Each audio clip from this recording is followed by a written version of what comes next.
जय हिंद, नमस्कार फ्रेंड्स। ज्योति क्लासेस में आप सभी का एक बार फिर से स्वागत है।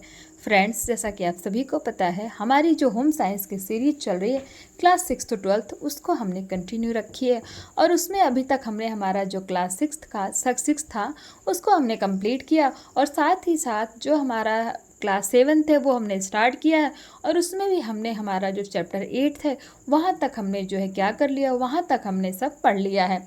तो आप सभी से रिक्वेस्ट है, अगर आप हमारे साथ अभी न्यू जुड़े हैं तो डोंट वरी, टेंशन लेने वाली बात नहीं है। आप प्लेलिस्ट में जा सकते हैं और प्लेलिस्ट में आपको क्लास 6 के जितने भी चैप्टर हैं प्लस जो ये क्लास 7 चल रहा है ना, इसके भी जो हमने 8 चैप्टर तक करवाए हैं, इन सारी की वीडियोज़ आपको वहाँ पे प्रोवाइड कराई गई हैं, जो कि सारे ही टॉपिक वाइज हर चैप्टर में जितने भी टॉपिक हैं सबको बहुत ही अच्छे से एक्सप्लेन कराया गया है, जिससे कि पॉइंट टू पॉइंट कॉन्सेप्ट आपके माइंड में फीड हो। तो फ्रेंड्स, अगर हमारे साथ न्यू जुड़े हैं तो प्लीज़ चैनल को सब्सक्राइब कीजिए और वीडियो को ज़्यादा से ज़्यादा अपने फ्रेंड के साथ शेयर कीजिए, बेल आइकन प्रेस कीजिए और अगर वीडियो पसंद आ रही हो तो वीडियो को लाइक कीजिए, ना पसंद आ रही हो तो डिसलाइक कीजिए। बट हाँ, आप सभी से रिक्वेस्ट है, अगर आपको वीडियो अच्छी लग रही है तो प्लीज़ फ्रेंड्स आप वीडियो को पूरा देखिए। ये नहीं कि आपने वीडियो ओपन किया, कोई भी एक टॉपिक जो हमने कराया आपने उसको ओपन किया और ओपन करके 2-3 मिनट देखा, फिर आपने उसको छोड़ दिया, फिर आप नेक्स्ट वीडियो देख रहे हैं। तो अगर इस तरह फ्रेंड करेंगे तो आपको एक भी कॉन्सेप्ट समझ में नहीं आएगा। तो प्लीज़ आप सभी से रिक्वेस्ट है, आप जो भी वीडियो देखते हैं उनको प्लीज़ एक बार पूरा वॉच करिए। कितना है, ज़्यादा से ज़्यादा 20 मिनट 25 मिनट, और बहुत ज़्यादा अगर कोई वीडियो खिंच जाती है तो जो है 30 मिनट से ज़्यादा मैं एक भी वीडियो नहीं बनाती हूँ, जिससे कि आप सब बोर ना हो। और फ्रेंड्स, आप सभी को ये पता है कि हम बुक पढ़ रहे हैं और बुक पढ़ रहे हैं तो बुक पढ़ने में तो टाइम तो लगता है ना, क्योंकि हम बुक में आप देखिए हम एक भी कॉन्सेप्ट नहीं छोड़ते। जो हमें इम्पोर्टेंट लगता है हम वो भी पढ़ते हैं, न जो नहीं इम्पोर्टेंट लगता हम उसको भी पढ़ते हैं। क्यों पढ़ते हैं? क्योंकि फ्रेंड्स, एग्ज़ाम में क्या आ जाए हमें कुछ भी नहीं पता है। और जो ये सीरीज स्टार्ट करने का हमारा मेन टारगेट है वो आप सभी को पता है कि हम एक बार अपना होम साइंस का सिलेबस कंप्लीट कर लें और फिर उसके बाद होम साइंस से रिलेटेड कोई भी एग्ज़ाम निकलता है, चाहे वो छोटा एग्ज़ाम हो चाहे बड़ा, आप किसी भी एग्ज़ाम के लिए अपने आप को प्रिपेयर पाएँ। फ्रेंड्स, ये छोटी सी कोशिश है, आप इस सिलेबस को एक बार कंप्लीट कीजिए। कितना टाइम लगेगा आप देखिए, बोलते हैं ना बूंद बूंद से घड़ा भरता है। हमने स्टार्ट किया था कब, अभी 1 महीने भी नहीं हुए, हमने हमारी क्लास 6 की बुक भी ख़त्म कर दी और साथ ही साथ हमारा जो 7 है उसमें भी हमने फ्रेंड्स चैप्टर 8 तक कंप्लीट कर लिया है। तो फ्रेंड्स, आप सभी से रिक्वेस्ट है, बने रहिए हमारे साथ और हाँ, प्लीज़ चैनल को सब्सक्राइब कीजिए, क्योंकि आप लोग अगर मुझे सपोर्ट करेंगे तो फ्रेंड्स हम साथ में मिल कर के बहुत ही अच्छी अचीवमेंट पा सकते हैं। और साथ में मिलकर जब हम स्टडी करेंगे तो ऐसा नहीं है, हमें सफलता अवश्य मिलेगी। तो इसी सोच के साथ शुरू करते हैं अपना कॉन्सेप्ट और चलते हैं आज के टॉपिक की तरफ। आज आप स्क्रीन पर देख पा रहे होंगे, ये है हमारा चैप्टर 8 का स्मरणीय तथ्य और प्रश्नावली, जिसमें हमने क्या बोला आपको, क्लास 7 का हमने चैप्टर 8 भी कंप्लीट कर लिया है। तो ये देखिए स्मरणीय तथ्य और इसकी प्रश्नावली हम करेंगे, जो कि हम हमेशा करते आए हैं। उसके पहले फ्रेंड्स, आप सभी को पता है कि जो हमारे पुराने व्यूअर्स हैं वो जानते हैं हम क्या करने वाले हैं, जो नहीं, जो अभी न्यू हमारे साथ जुड़े हैं उनको भी ये चीज़ मैं बता दूं कि अभी हम जब भी कोई न्यू टॉपिक स्टार्ट करते हैं उसके पहले हमने प्रीवियस क्लास में क्या पढ़ा है हम उसका एक बार क्विक रिवीजन ले लेते हैं। जिससे क्या होता है फ्रेंड्स, हमने प्रीवियस में जो पढ़ा है और हम अभी जो पढ़ रहे हैं उन दोनों में हम क्या कर सकें, उन दोनों में हम दोनों को आपस में हम कनेक्ट कर सकें कि दोनों के बीच में क्या रिलेशन है। और जब दोनों को हम प्रीवियस में और अभी का हम जब टॉपिक जो है, जो भी कॉन्सेप्ट है उसको आपस में कनेक्ट करते हैं तो हमारे माइंड में चीज़ें बहुत ही अच्छे से फीड होती हैं। तो चलिए फ्रेंड्स, फटाफट एक क्विक रिवीजन ले लेते हैं, फिर स्टार्ट करते हैं आज की क्लास। और आज की क्लास में हम आप क्या करने वाले आपको पता ही है। तो हमने प्रीवियस क्लास में क्या किया था फ्रेंड्स, बताइए फटाफट। तो ये देखिए आपके सामने स्क्रीन पर है। प्रीवियस क्लास में हमने पढ़ा था प्राथमिक चिकित्सा एवं परिचर्या, और प्राथमिक चिकित्सा एवं परिचर्या में हमने देखा था प्राथमिक चिकित्सा एवं उपचार पेटिका, it means first aid and first aid box, जिसमें हमने बहुत ही अच्छे से आपको प्राथमिक चिकित्सा क्या होता है उसके बारे में समझाया था और परिचर्या क्या होता है वो भी हमने बहुत ही अच्छे से समझा था।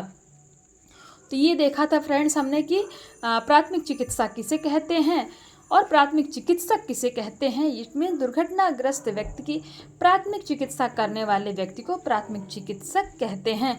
अब प्राथमिक चिकित्सा होता क्या है मैंने बहुत ही अच्छे से आपको प्रीवियस क्लास में एक्सप्लेन किया है। तो चलिए फ्रेंड्स, और क्या हमने पढ़ा था, प्राथमिक उपचार की विधियां, यानी कि किस मेथड से प्राथमिक उपचार किया जा सकता है और वो कौन कौन से जो है इंजरी हो जाती है, जैसे मोच आने पर क्या करना चाहिए, मोच की पहचान किस तरह की जाती है, मोच का उपचार किस तरह करते हैं। फिर हम देखा था हमने एक बेहोशी में किस तरह जो है प्राथमिक चिकित्सा दी जाती है अगर कोई व्यक्ति बेहोश हो जाता है तो उस हालत में किसी को किस तरह प्राथमिक चिकित्सा देनी है और उसका उपचार कैसे करना है, ये हमने समझा था। फिर हमने देखा था नेक्स्ट जलना, जब कोई जल जाता है तो क्या होता है और उसको जो है जलने के बाद कौन सा उपचार देना चाहिए। फिर हमने देखा था रक्तस्राव या खून बहना, या इट मीन्स किसी को ब्लीडिंग हो रही है तो उस समय क्या होता है और उसका उपचार किस तरह किया जाता है, ये भी हमने समझा था। बिजली का करंट लगने पर भी हमने देखा था कि किस तरह प्राथमिक चिकित्सा दी जा सकती है। फिर हमने देखा था रोगी की परिचर्या। मैंने आपको परिचर्या और गृह परिचारिका के बीच में डिफरेंस भी बहुत अच्छे से बताया था कि परिचर्या और गृह परिचारिका क्या होता है और गृह परिचारिका के गुण देखे थे।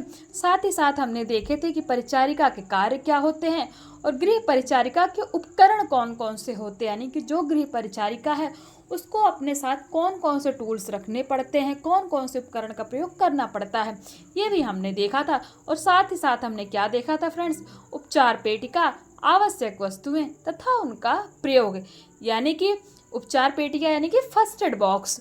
जो हमारा फर्स्ट एड बॉक्स है उसमें आवश्यक वस्तुएं कौन कौन सी होती है जो हमें उसके अंदर रखना चाहिए। फिर उसमें हमने देखा था स्वच्छ डॉक्टरी रुई, पट्टियाँ, पिन, गाज भी हमने पढ़ा था क्या होता है, टेप। फिर हमने देखा था कैंची। फिर हमने देखा था पैड क्या होता है। फिर हमने देखी थी चिमटी, चम्मच तथा गिलास। नेक्स्ट दिया सलाई तथा स्प्रिट लैंप, गर्म पानी की बोतल, बर्फ की टोपी, कुछ साधारण दवाओं के बारे में हमने जाना था। तो फ्रेंड्स, ये था हमारा प्रीवियस क्लास जिसमें हमने इन सभी के बारे में बहुत ही अच्छे से पढ़ा था। पॉइंट टू पॉइंट जितनी भी चीज़ें हैं हमने बहुत ही अच्छे से समझी थी। अब देखते फ्रेंड्स इस चैप्टर के स्मरणीय तथ्य।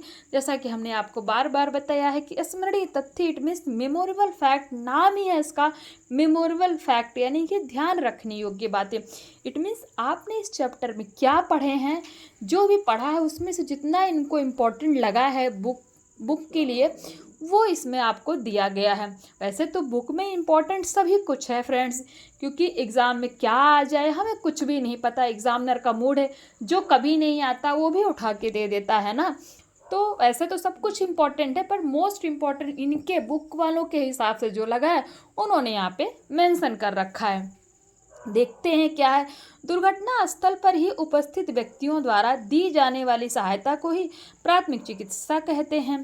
प्राथमिक चिकित्सा बहुत ही महत्वपूर्ण होती है। उपचार करने से पूर्व दुर्घटनाग्रस्त व्यक्ति की भली प्रकार जांच करना आवश्यक हो जाता है।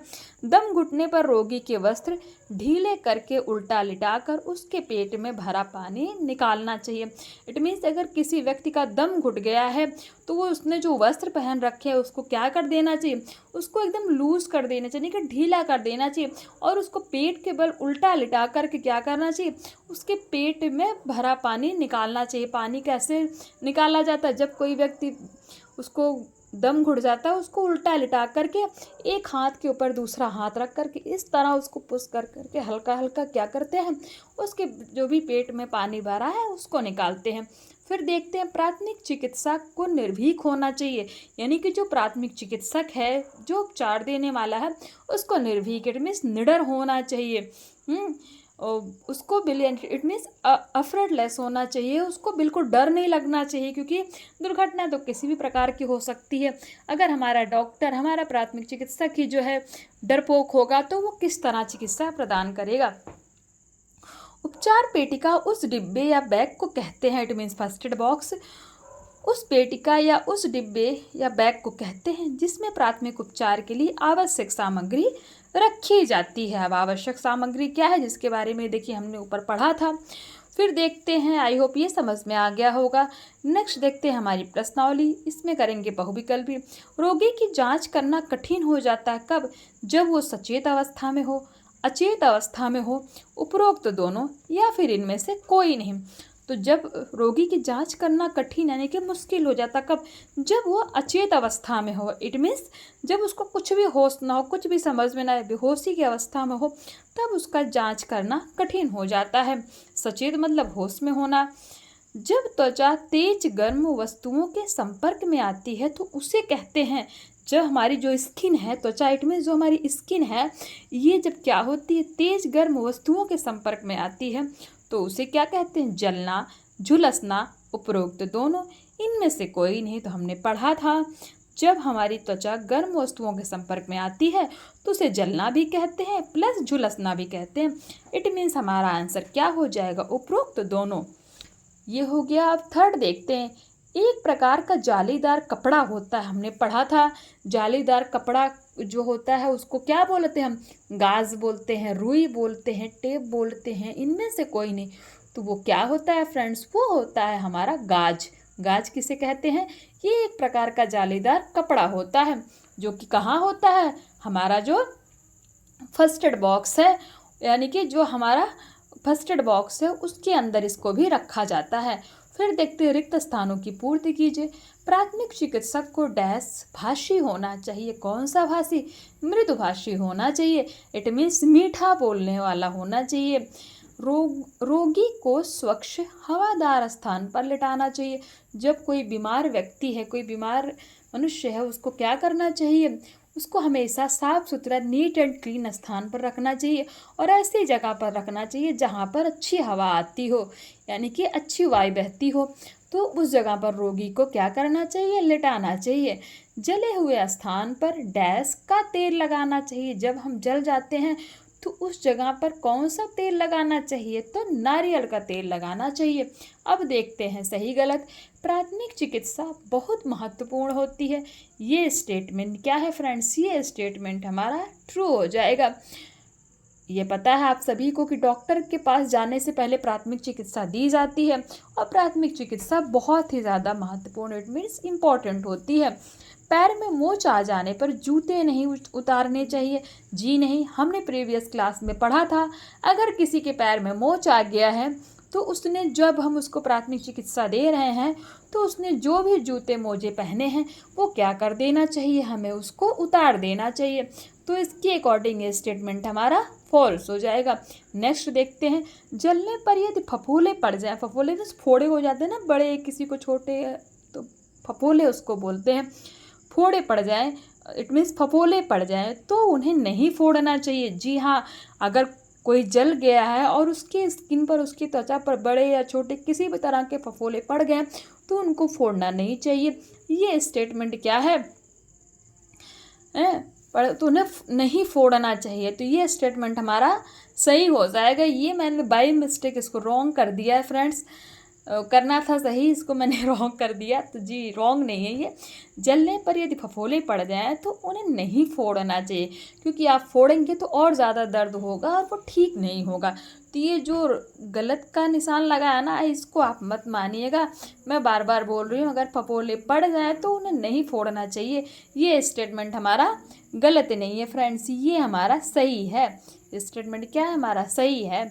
इसको मैं रॉन्ग कर देती हूँ, नहीं तो आप बोलोगे कि आप तो रॉन्ग ही पढ़ा रहे हो। अब देखते फ्रेंड्स, हमेशा की तरह हमारा अति लघुत्तरी प्रश्न, लघुत्तरी प्रश्न और दीर्घ उत्तरी प्रश्न, जो आज अगेन आपका क्या है? होमवर्क है।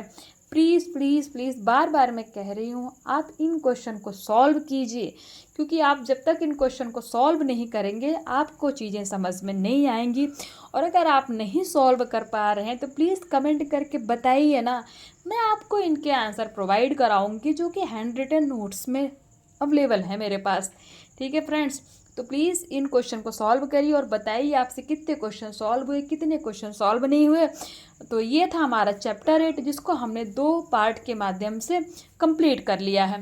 और ये देखिए, इसकी आपको हमने पहले ही बताया है, इसकी आंसर कीट में सूत्रमाला यहाँ पे है, आप चाहे इसका भी स्क्रीनशॉट ले सकते हैं। वैसे ज़रूरत नहीं है, क्योंकि हमने जो पढ़ा है वही सब तो क्वेश्चन में पूछा गया है ना।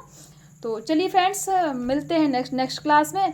और हाँ, प्लीज़ अगर वीडियोस पसंद आ रही है तो प्लीज़ चैनल को सब्सक्राइब कीजिए, बेल आइकन प्रेस कीजिए और इस वीडियो को ज़्यादा से ज़्यादा अपने दोस्तों के साथ शेयर कीजिए, जिससे कि उनकी भी पढ़ाई कंटिन्यू हो सके। फ्रेंड्स, हमें पता है कि हमें हमेशा दूसरों की मदद करनी चाहिए, क्योंकि हम दूसरों की हेल्प करते हैं तो ये आपको भी पता है कि ईश्वर हमारी हेल्प करते हैं ना, और एक दूसरे की हेल्प से ही हम आगे बढ़ते हैं। तो इसी सोच के साथ आज की क्लास यहीं तक, मिलते हैं नेक्स्ट वीडियो में। और तब तक के लिए जय हिंद, नमस्कार। हंसते रहिए, मुस्कुराते रहिए और एक दूसरे की मदद करते रहिए।